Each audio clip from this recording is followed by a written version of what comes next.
This is about the billet lens. A very small idea can be asked in advance. It's an experimental one.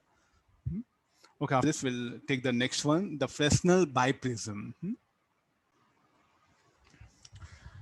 Okay, now we are going to discuss the next topic called as Fresnel's biprism. Fresnel biprism. Again, it's an experiment where I'm going to use the two prisms with the help of that, and I can determine the wavelength of this monochromatic source, or like a wavelength of the monochromatic source of light. That one means a light whose wavelength is unknown. Can I determine as using the YDAC, the basic setup, and the two prisms? So you can see and know there are two prisms are there. So you can clearly see this the two prisms are there. There's a one prism, and next, and these two prisms are identical. The two prisms are identical. If they're not identical also, we can manage here. This one. So let's assume that initially they're identical. This one. So there's a cardboard where I'll make a slit. Let me illuminate this slit by a monochromatic light of wavelength lambda. This one. And according to Huygens theory, a light emerging from the slit would happen will spread. Okay, it's going to the wavefront, it's going to spread like this, because it behave like a light will behave like a wave as it passes through the slit. So then every point on a slit will behave like a source, and they will start generating a waves. And these are the wavefronts, what we can see here. These wavefronts, what happen now, this particular wave now will pass through a prism. That one. And what is a prism? It's a thin prism. So what it does, it will produce the deviation. So now if you go back to the some prisms idea, so if you can, so if you know the prism idea, like, okay, I'll change some other thing. Thin prism. So what actually happens in thin prisms?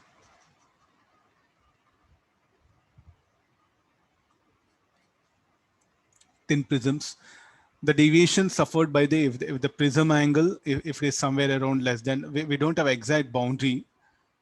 Some books, they even took 14 degrees. So anywhere the angle less than 12 degrees, we can call that as thin prism. What is the deviation produced by thin prism? This is a formula. So let the mu be the refractive index of this lower and upper part. Let these two prisms be identical.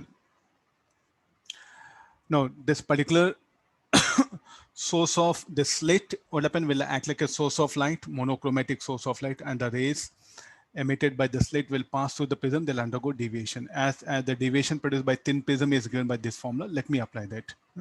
So let me explain the ray diagram. So if you look at this one, this ray, after passing through the prism, will undergo deviation. So let the deviation be delta. So the ray will propagate like this. It will get deflected, and this will be the deviation. So what is the deviation? Delta is equal to mu minus 1a according to this formula.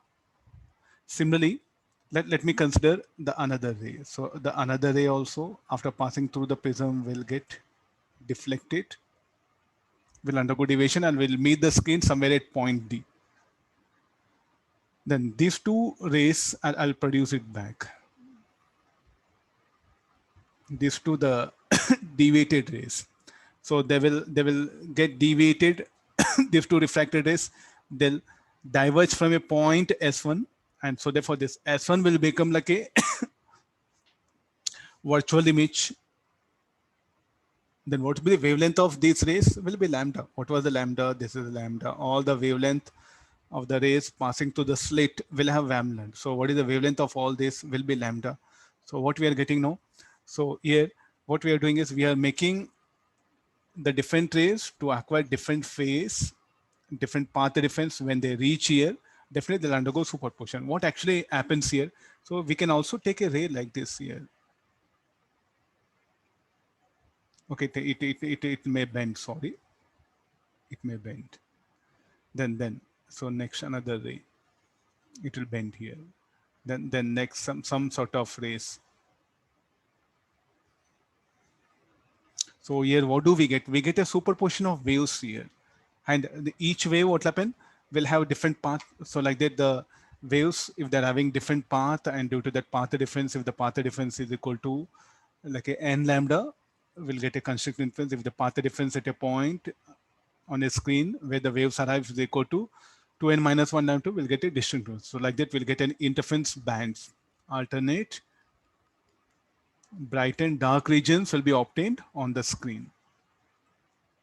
Okay, now this S1 will become like a image of this slit S, or the wavelength of this light emitted by the slit, that will be the wavelength of light emitted by S1. S1 also will be like a some sort of source here. Similarly, for S2 also we'll take this one, a ray of light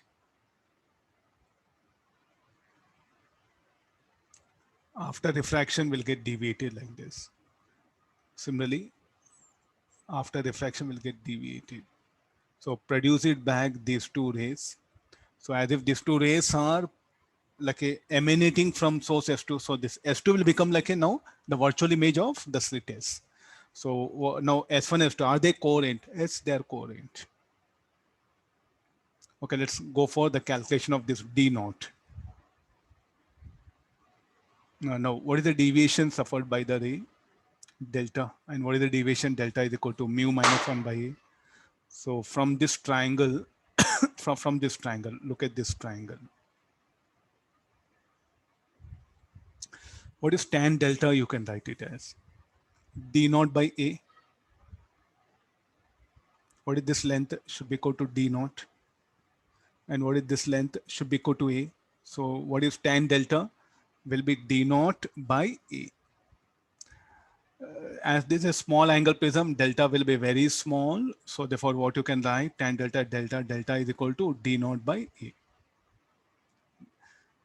Okay, here also I indicate that triangle. You can look at here.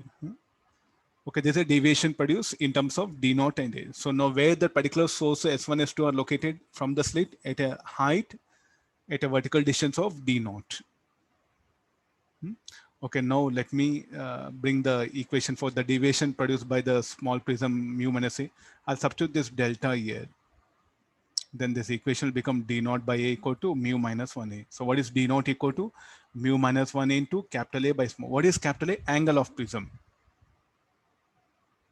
What is small a? The distance of the slit from the base of the prism. That is A. Like this, we'll get the small d, that one. So what is small d now? 2d naught. D naught plus d naught is what? Small d. And d naught value is what we have found out. Got it? This one. So what is the fringe width now? W is equal to, these are the two slits. And this is like a screen. Everything is a screen. So the distance between them should be the capital D, no? So what is the fringe width is equal to lambda capital D by small d. What is capital D? A plus B. And what is small d? Small d should be equal to small a capital A mu minus 1. Like this, I can calculate the fringe width using traveling microscope. So what I do is like, I will measure the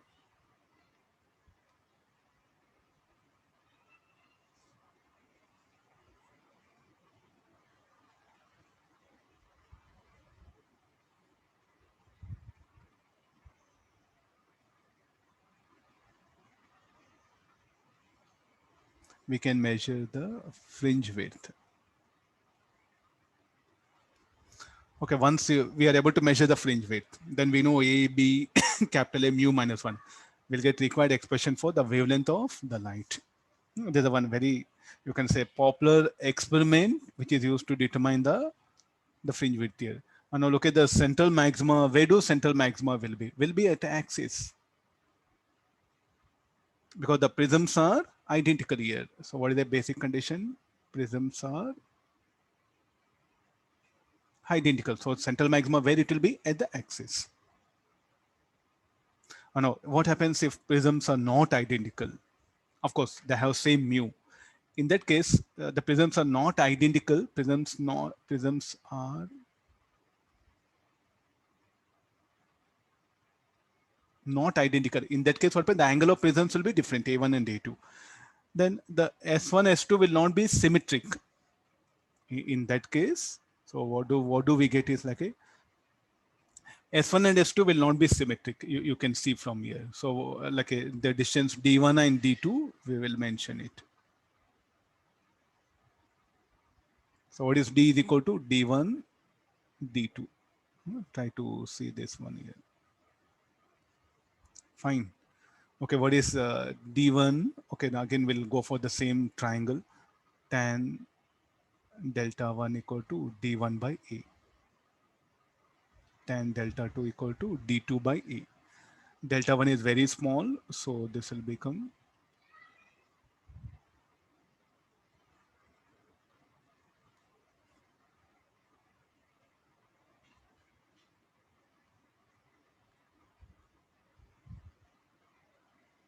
okay now.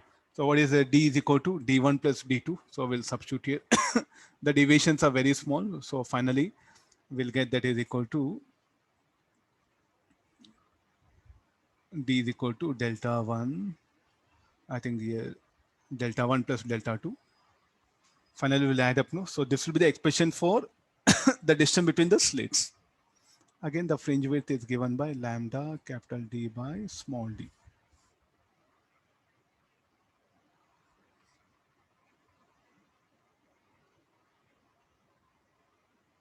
Now, where central maxima? Central maxima will not be at the axis.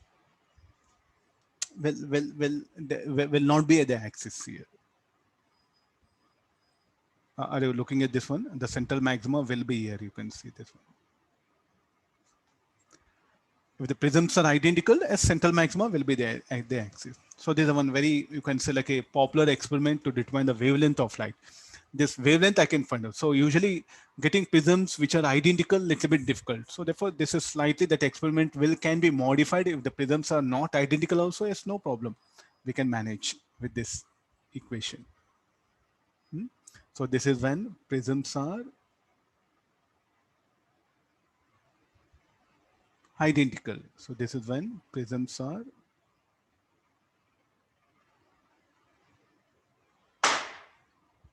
not identical. Okay, now. Okay, let's take some numerical on this. A very small numerical is there.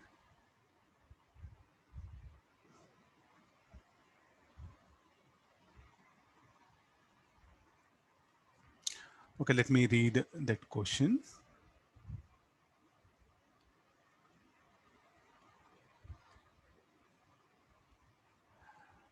Refracting angles of biprism are both 0.15 degree. Biprism, there are two prisms.